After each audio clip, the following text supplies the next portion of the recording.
We're looking now at the second principle of health, biblical health. And it's called exercising daily. Now, there is a word there that is very challenging for many of us, and it's not the exercising bit, it's the daily bit. See, because when you inquire around, everybody will tell you that they do exercise. But it's the daily exercise that they are having problems with.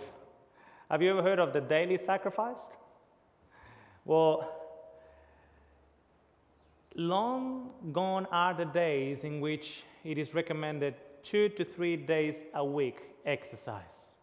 In fact, if you can actually work or useful labor in your garden, or actually do a good run or a nice walk every day, at least 6 days a week, you will notice the difference.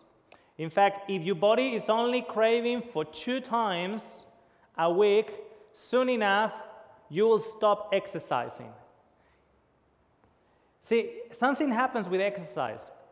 It demands more and more and more of you. It's like a drug, it's an addiction.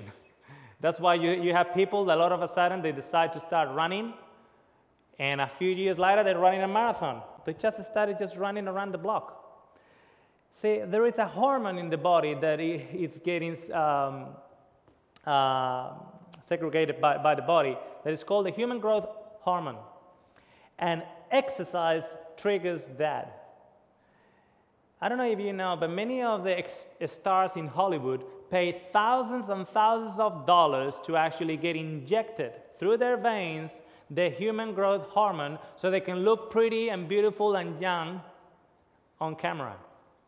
You can get that for free. You only need to get a pair of shoes, running shoes or walking shoes, and every day do at least half an hour of exercise. Now, is this a biblical principle? Can we find this in the Bible? In the book of Genesis, still, the original plan of God says that God took the man and put him in the Garden of Eden to tend and keep it. Now, there is a concept of exercise that I want to develop today. And it is the concept of useful exercise.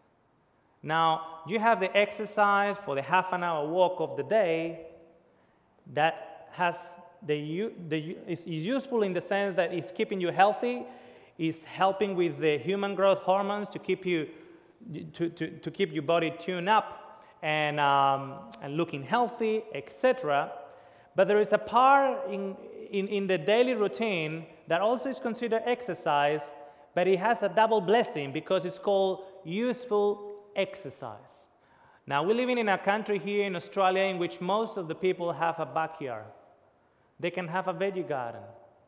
Now, you can have the same amount of exercise working for half an hour in the garden as you will have walking for half an hour or running for 15 minutes. But what's the difference?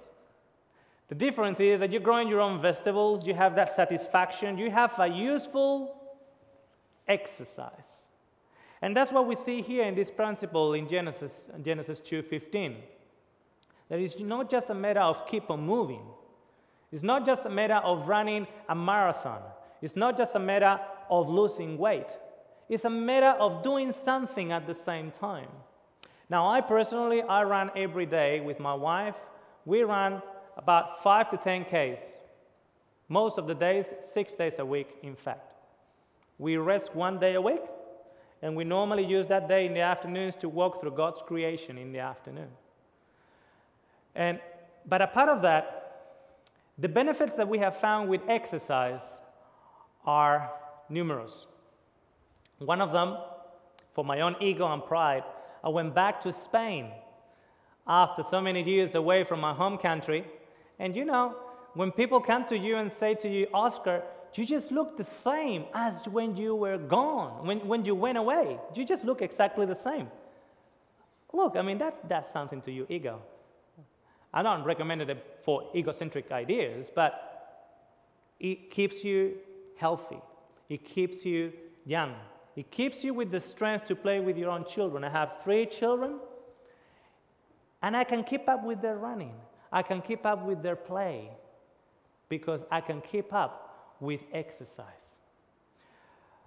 That's one of the benefits that we actually found with the exercise. The other thing is, the more you give, the more you will receive. This is a biblical principle. Give and it shall be given unto you. It works also with exercise. Now, you might be one of those that have been thinking about doing exercise for a long time. You got it in the back of your mind. It seems like the conversation everywhere you go is about how this or the other are doing exercise every day. And you're feeling convicted for a long time. You've been feeling convicted that you need to do exercise. The biblical principle is give and it shall be given unto you. In other words, sometimes you go for a run or you go for a walk. You have to start easy in the beginning. And you feel so tired. The next day, so sore.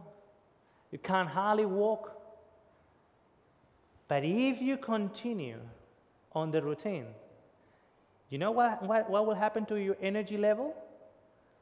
You will start increasing in energy, increasing in strength. And the more you give, the more you invest in the morning and have the nice sweat out in the morning, the more pays off during the day. The more energy you'll have through the week. The more muscle strength you will have to carry on duties, because you'll be more fit. The less exercise, the more tired that you will feel. You won't feel like doing anything. In the beginning, you will have to press yourself a little bit on that. Now, let me read to you this quote. Inactivity is a fruitful cause of disease. Exercise quickens and equalizes the circulation of the blood. But in idleness, the blood does not circulate freely, and the changes in it, so necessary to life and health, do not take place. The skin too becomes inactive.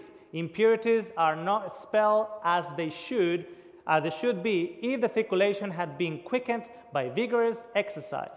The skin kept in a healthy condition and the lungs fed with plenty of pure, fresh air.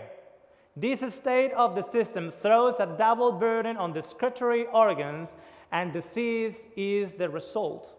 Now, when you start doing exercise, what happens? You start sweating out. What are you sweating out? You're sweating out toxins.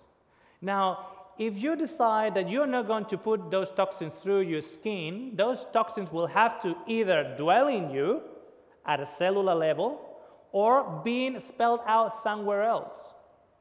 Look at it this way.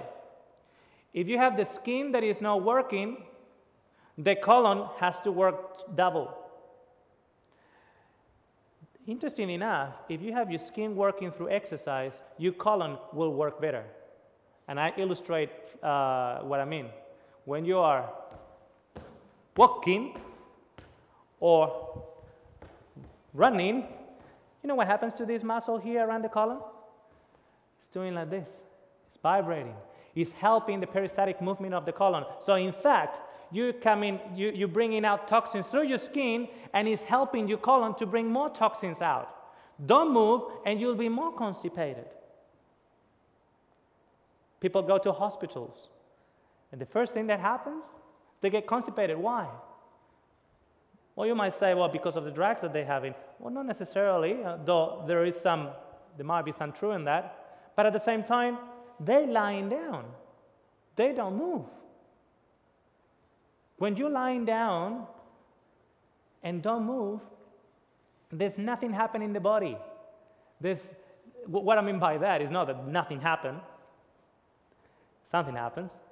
But your colon is not moving properly. Your skin is not pulling out all those toxins out. And your blood, as we read in that quote, is not moving through your body as it should. When I go for a run every morning, I can feel the blood pumping on the tips of my fingers. Many people don't know what the blood pumping in the tips of their fingers are or is. Now, you have arthritis in the tip of the fingers. Why always in the tip of the fingers or the tip of the toes? It's called bad circulation. all the leftovers of uric acid and some other waste build up on the joints, and the blood never reaches there at a strength necessary to clean it up. Why the blood never gets there? Very simply, the heart has